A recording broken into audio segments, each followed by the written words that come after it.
La flèche ne percera pas. Le 4 juin 1944, la BBC diffuse un étrange message. La flèche ne percera pas.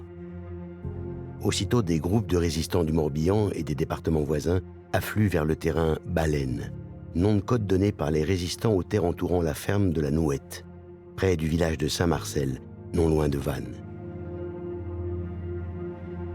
De l'autre côté de la Manche, dans un aérodrome de Fairford, le commandant Pierre-Louis Bourgoin, commandant le 2e régiment de chasseurs parachutistes, écoute le même message et réunit ses hommes pour leur annoncer que le lendemain, ils seront en Bretagne, derrière les lignes ennemies, les armes à la main.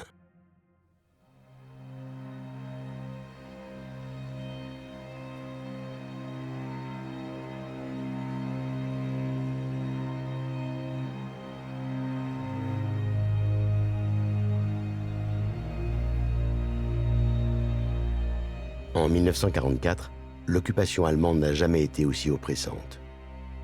Depuis 4 ans, les stratèges du Reich ont fait de la Bretagne une vigie, surveillant la Manche et l'Atlantique. Pour cela, les ports sont fortifiés. Des commandements de la Wehrmacht sont implantés le long des côtes et dans l'arrière-pays. La population des villes et des campagnes est étroitement surveillée par la police allemande. Cette présence de la machine de guerre nazie ne décourage pourtant pas celles et ceux qui refusent la défaite. De nombreux mouvements de résistance apparaissent. La résistance est en ordre de marche au mois de juin 1944, ici dans le Morbihan et en particulier à Saint-Marcel, et vont converger sur ce camp pratiquement tout ce que la France libre et les Alliés ont conçu pour faire échec à la barbarie nazie, avec le soutien de la population du territoire. Vous avez donc les bataillons FFI du Morbihan qui attendent le signal de l'insurrection contre l'occupant, et sous le commandement du commandant Chenaillet. Vous avez des gendarmes du Morbihan qui étaient commandés par le commandant Guillaudot, qui a largement participé à la résistance dans le Morbihan. Et parmi les personnalités emblématiques, on peut citer aussi Émile Guimard, qui a été l'organisateur du maquis de Saint-Marcel. On peut citer des femmes aussi, il ne faut pas les oublier, parce qu'elles ont eu vraiment un rôle très important dans la résistance, où elles servent d'agents de liaison, comme Marie-Claire Chamings. Vous avez des gens du territoire, comme Denise Jost, qui a organisé au Roc Saint-André une filière de confection de faux papiers. Vous avez Jeanne Boeck, qui a eu un parcours extraordinaire, qui est parachutée en France occupée pour apprendre aux résistants à fabriquer des explosifs, tout simplement, et qu'on retrouve ici. Donc ce maquis de Saint-Marcel va être assez vite surnommé la Petite France. Pourquoi ? Parce que c'est vraiment un endroit qui devient un îlot de liberté en France occupée. Près des gares, des arsenaux et des ports, des réseaux de renseignement informent les Alliés sur le matériel, les effectifs et l'armement allemand qui y parviennent. Ces renseignements inquiètent le commandement allié en pleine préparation d'Overlord. L'arrivée de puissants renforts allemands de Bretagne pourrait compromettre le débarquement prévu sur les plages normandes. Les Alliés décident alors de faire confiance à la résistance française pour bloquer les unités du Reich en Bretagne. Pour encadrer les maquisards inexpérimentés et désarmés dans le feu des combats, les chefs alliés désignent les parachutistes de la France libre, du commandant Bourgoin. Les Britanniques du Special Air Service, rompus aux techniques de guérilla et de sabotage derrière les lignes ennemies, respectent tellement ces soldats à Croix-de-Lorraine qu'ils les autorisent à prendre le nom de 4e bataillon de SAS et leur devise « Who dares wins », qui ose gagne. Dans la nuit du 5 au 6 juin 1944, après avoir survolé l'immense armada alliée en train de traverser la Manche, 20 parachutistes, commandés par les lieutenants Marienne et Desplantes, sont largués en Bretagne.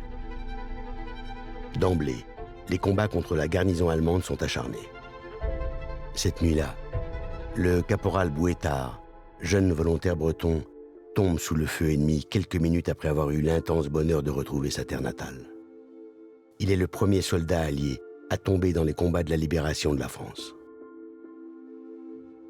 Dès le 9 juin, le maquis déjà important et très bien organisé est renforcé par un nouveau parachutage de 36 SAS. Et chaque nuit, au-dessus du maquis, au-dessus de la drop zone baleine, il y a un véritable balai aérien, hein, sur Saint-Marcel. C'est le plus grand parachutage allié en France occupée. Donc c'est un véritable pont aérien qui est organisé évidemment grâce aux escadrilles alliées, notamment britanniques, puisque tous les jours, des pilotes prennent le risque de survoler la France occupée pour délivrer tout ce matériel à destination de la résistance. Donc c'est une contribution qui est évidemment essentielle. Ça ne peut qu'éveiller l'attention des Allemands, qui, dans un premier temps, ont autre chose à faire, puisque leur mission est de convoyer des renforts vers le front de Normandie pour essayer de contrer le débarquement. L'état-major allemand ne peut, à ce moment-là, qu'intervenir. Et il n'est pas question de laisser sur ses arrières cette poche de résistance. Et donc elle va envoyer pendant toute la journée du 18 juin des unités toujours plus nombreuses qui vont essayer de cerner le camp de Saint-Marcel. Ce sont désormais 2400 parachutistes et résistants qui tiennent une position de 500 hectares face aux 6000 Allemands qui les entourent. Le 18 juin, le commandement allié informe le commandant Bourgoin que la tête de pont alliée en Normandie est solidement tenue. Leur mission de fixation des forces adverses accomplie, les officiers SAS ordonnent alors le décrochage et la dispersion des maquisards à bout de force après des jours et des nuits de combats acharnés. On compte une trentaine de tués dans les rangs des résistants. Bien qu'ils finissent par investir la Nouette, les Allemands continuent à renforcer leurs effectifs à Saint-Marcel et dans les communes des environs. Une répression sans précédent s'abat sur la région. Maquisards et parachutistes sont traqués. Les brutalités et les exécutions se multiplient. Les fermes sont brûlées, comme si le déchaînement de la violence était le seul moyen de faire oublier l'audace des SAS français, ainsi que la ténacité de la résistance bretonne. 80 ans plus tard, la mémoire l'emporte sur la barbarie, et les valeurs de courage et de liberté pour lesquelles ils se sont sacrifiés sont toujours les nôtres.